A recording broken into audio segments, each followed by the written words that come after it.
Hello, everyone. It's so good to be here with you at the MCN conference. I'm very honored to have the opportunity to present the work from the Center for Museum Studies at this conference, which is one of the largest, I would say, the largest conference on digital transformation in museums, which is the focus of our research at the Center for Museum Studies based in Roma Tre University, which I represent. We're going to introduce you to part of our research, and I would be very much pleased to have the possibility to interact with you and to get your comments on our research. The Center for Museum Studies was created in 1994 to fill in a gap in Italy, actually, as regards research in museum studies and especially to collect and systematize all the materials, the educational materials that were available in different museums all over the country. So many museums all over the country. So that was the origin of the center that since then developed a different range of activities, both in research and training of professionals in museum educational services in particular. Research has been developed at different levels, at national and international level, in European projects and international projects. The center has been part of the ICOM since its very beginning and is enrolled in the SECA committee as a center and UMAC committee as individual researchers. We have been working on, of course, educational issues, but always taking into consideration also the role of museum and the university museums in particular within educational settings at every instructional level.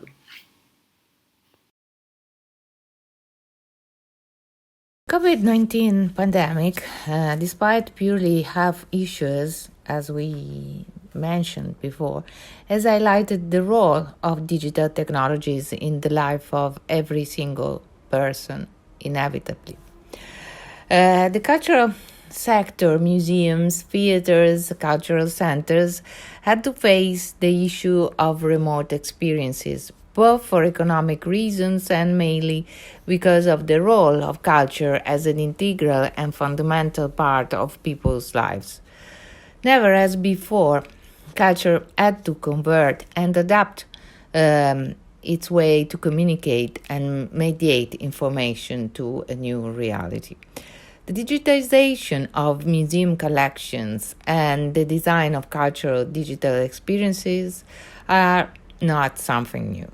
In fact, there are numerous cases in the literature that highlight the efforts that museums are making together with multidisciplinary development teams.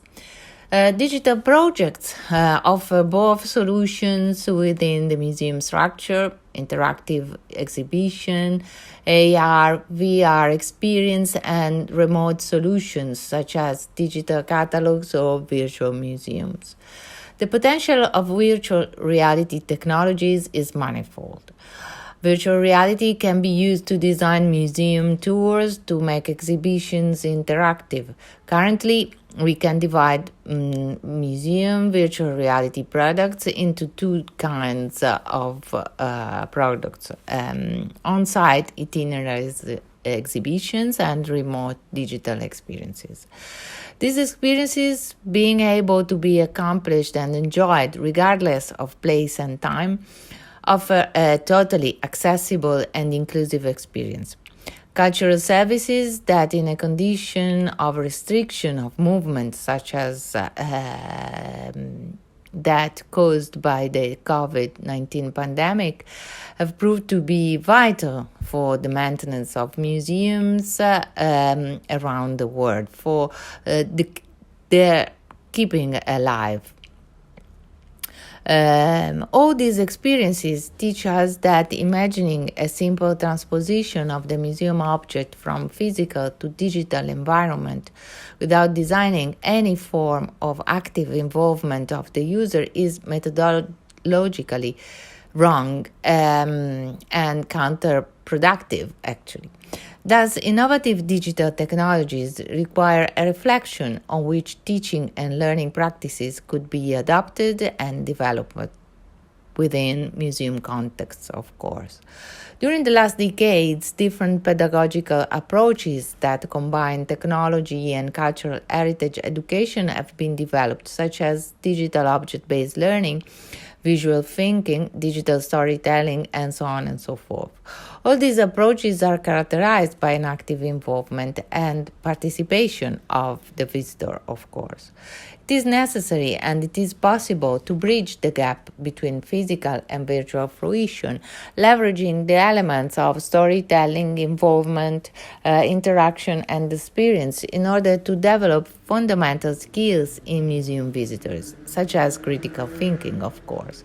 Nevertheless, often the previously mentioned elements do not find correspondence in the digitization of museum objects, or that suffer from gaps in terms of user experience. To achieve a high degree of involvement and educational effectiveness, it is necessary to build digital storytelling and environments that place the user in an active condition, with respect to the interaction with the cultural object. Museum objects often tell us real stories, including migration stories, in which they were involved. Indeed, discovering what happened to the object before its current conservation helps us to define the object as a migrant, nurturing our identities in multicultural contexts. Students and museum visitors can be invited to investigate the origin and the path that each object has lived up to the moment of conservation and display, trying to reflect upon some questions supported by some questions. Where was the object created, for instance? Who did it belong to? Was it family owned? Has it been presented in traveling exhibitions and exhibited in different contexts? Have you been involved in migration processes, pilgrimages, refugee movements? Trying to reconstruct the history of the object, as well as imagining and investigating relationships with other nearby objects, can promote learning by discovery processes. As argued by Jerome Bruner in 1991, the narrative capacity plays a fundamental role in children's development in particular. Narrative contributes to create a representation of reality through sense-making processes. Bruner highlights how the cultural context in which a person is immersed can influence the construction of the meaning of reality. Following these premises, organizing learning activities which combine a strong cultural basis, such as that offered by museum collections and storytelling, can constitute an effective solution for the development of critical thinking skills in particular. Critical thinking is commonly defined as purposeful, self-regulatory judgment that results in interpretation, analysis, evaluation, and inference, as well as explanations of the considerations on which that judgment is based. This is the definition produced in the Delphi report by Facciona in 1990. Experts agreed with the idea that critical thinking can be considered both in terms of skills such as evaluation, analysis, argumentation, inference, and dispositions such as skepticism, open-mindedness, inquisitiveness. In recent years, a growing number of research articles have been published with the aim of investigating pedagogical practices that can support critical thinking development within the museum context. Some of the strategies that have been recognized to promote critical thinking are reflective questioning, visual thinking, digital storytelling. To achieve a high degree of involvement and educational effectiveness, it is necessary to build digital storytelling and environments that place the user in an active condition with respect to the interaction with the cultural objects. From all the previous suggestions, Etruria app was developed. As it will be explained in the following paragraphs, the app intends to present itself as a virtual museum exhibition with a strong educational and experiential impact. The Etruria app, whose name refers to the virtual journey through an assonance between the terms Etruria and electronic tour in a stand-alone virtual reality application both for Mac OS and Windows OS environments. In this first experimental phase, the application allows the fruition of one of the 6 thematic educational paths that we have designed in the Center for Museum Studies, named the Etruscan Woman. This particular specific path we are going to introduce you today. From a technical point of view, the application has 2 fundamental characteristics. On the one hand, the virtualization of the museum space and its artworks. On the other, the interaction and movement within it.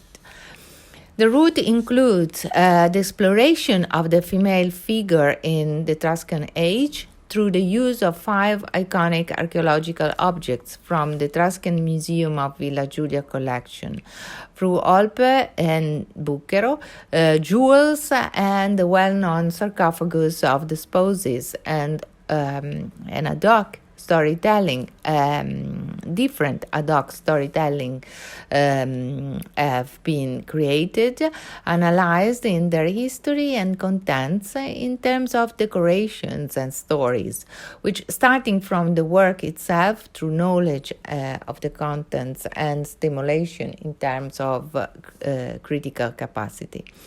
In addition to a main narrative, a series of in-depth analyses have also been provided at the user discretion in order to broaden the specific knowledge of some themes emerging from the central narrative of the artwork.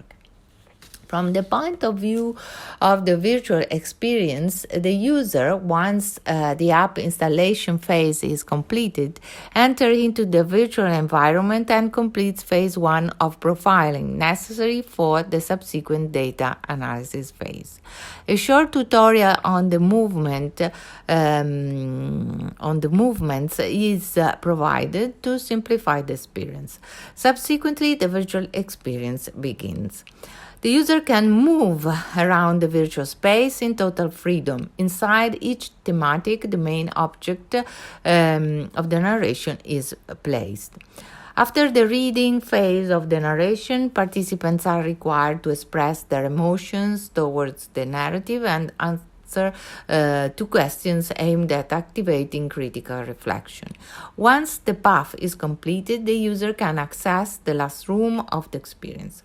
Finally, an outgoing questionnaire allows us to collect data on the experience and be able to understand the relationship between use and personalized choices. Before testing the application with a large group, we decided to carry out a pre-pilot activity with a group of 20 postgraduate students in museum education from Roma Tre University. Working with this group allowed us to achieve 2 purposes. Firstly, we collected data from experts in the field of cultural heritage and museum education. Secondly, we provided those students with concrete applications of the contents presented during the postgraduate course. The pre-pilot activity was aimed at answering the following research questions. How do visitors evaluate the experience in the virtual reality exhibition? The Etruria app was equipped with two kinds of questionnaires designed to collect information on visitors' profile. The first questionnaire was designed to be filled by the participants before the visit, and the second one after the visit.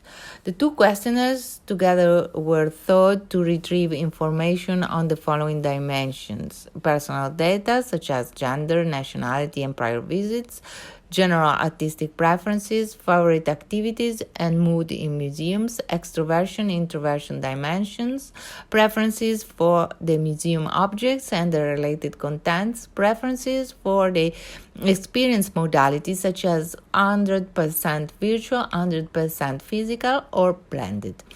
The questionnaire includes both closed questions and short open-ended questions. Further data were collected regarding participants' engagement and critical thinking with intermediate questions related to each object's narrative during the visit. We calculated descriptive statistics to understand how participants assess the experience in the virtual museum activity. Results show that participants had some kind of familiarity with the contents of the virtual exhibition. Indeed, the majority of participants had already visited an Etruscan museum, although most of them never visited the virtual museum before the experimentation. Almost all of the participants would suggest to other people the Etruria app experiences. Participants expressed positive evaluation regarding the main Etruria app features. 19 students appreciated a lot or totally the virtual exhibition in general. Narratives were appreciated a lot by 14 students and totally by the remaining 6 students. Multimodality was appreciated a lot or totally by 17 participants, while the remaining 3 students did not express any opinion on that. Regarding the soundtrack, the students' opinion was less uniform. Although most of them appreciate the soundtrack a lot or totally, 4 participants did not appreciate the music much. Having said that, when participants were asked to express a preference among different fruition modalities, none of them expressed a preference for 100% virtual visit. 18 participants would prefer a mixed reality solution, and 2 participants would prefer the traditional physical visit. In the second figure, we can see the association between different archaeological objects and the emotions expressed by participants. We can see that each archaeological object engages participants some way. The most reported emotions are wondering and pleasure. The sarcophagus is the object most associated with the pleasure emotion, while the Bucchero Olpe is the most associated with wondering emotion. The sarcophagus of the spouses was considered the favorite object by 10 participants. The story related to Olpe Bucchero was the favorite one for 8 participants, although the Olpe was the favorite object only for 2 participants. The association between the favorite narrative and the favorite object is low. The Olpe Bucchero, for example, is considered only by 2 participants the favorite object, but it was the most popular narrative among participants. Some results. At the end of the virtual visit, participants were asked to identify the leitmotif of the learning path. Each answer was classified into 4 categories, from the lower critical thinking level to the higher critical thinking level. So there were 4 options, and I briefly described them. The leitmotif was not correctly identified. No supportive evidence were provided. The leitmotif was correctly identified, but no supportive evidence were provided. A different leitmotif was identified, and the visitor provided supportive evidence for their choice. The leitmotif was correctly identified, and supportive evidence were provided. The table shows examples of participants' answers, so you can have a look at some examples. What we can say as a final discussion, even if the group was fairly limited, just 20 participants, but we can say that 14 participants out of 20 showed a solicitation of their critical thinking to different extent. A minority of participants did not correctly identify the learning path leitmotif, and they did not provide evidence for their choice. On the other hand, 6 participants correctly identified the leitmotif, although without providing any evidence for their choice. 6 participants did not identify the leitmotif, but they identified relevant related topics and arguments for their choice. For example, one of the participants was able to identify a meta-level purpose of the inclusive memory learning path, E3, for instance, educating and illustrating uses, customs, and traditions of the various populations, thus becoming didactic means both for the populations themselves and for the posterity. Only 2 participants correctly identified the leitmotif and elaborated their choice. It is obvious that there's more work to do, especially involving more participants, but this first pilot activity actually was useful to identify the direction at least. The current global health emergency has posed critical challenges for the cultural and museum sectors. Trends related to the use of digital technologies such as virtual reality and augmented reality have started to become popular in the museum field even before the beginning of the health emergency. In the last months, we saw that some museums were more prepared than others to face the challenges of digitalization and to provide visitors alternative opportunities to access their collections. In this case study, we present one of the possible solutions to design a virtual reality museum collection for pedagogical purposes by maintaining the focus on the promotion of inclusiveness, personalization, and visitors' critical reflection. A learning path was designed by combining the digital storytelling with reflective questions methodologies devoted to the solicitation of visitors' critical thinking. Participants reported to be emotionally engaged during the visit. The most reported emotions were wondering and pleasure. Both these emotions were correlated with the choice for participants' favorite narratives. Regarding the soundtrack, we found that participants did not express a homogeneous opinion on that feature.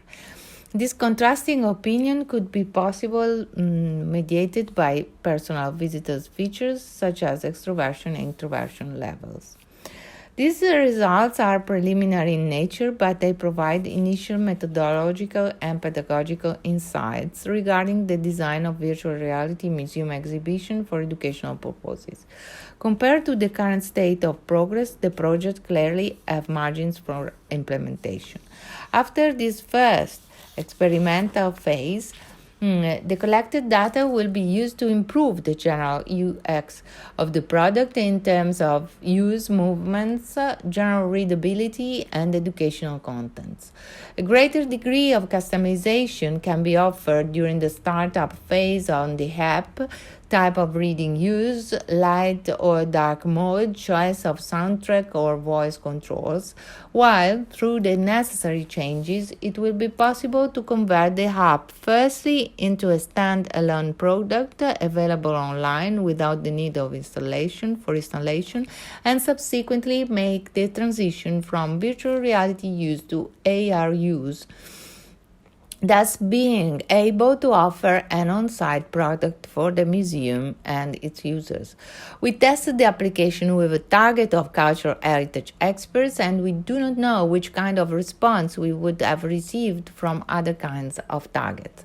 For this reason, in the near future, we are going to test the application also with secondary school students from disadvantaged cultural contexts. Thank you for your attention.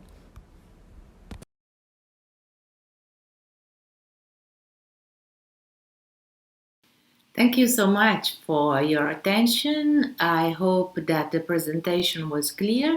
But if you need more clarifications, if you have any curiosity or query, please do not hesitate, and let's have a first interaction here and then by email or social media. We are on every social media, so we'll be able to have the possibility to answer to your questions, whatever means you choose. Thank you.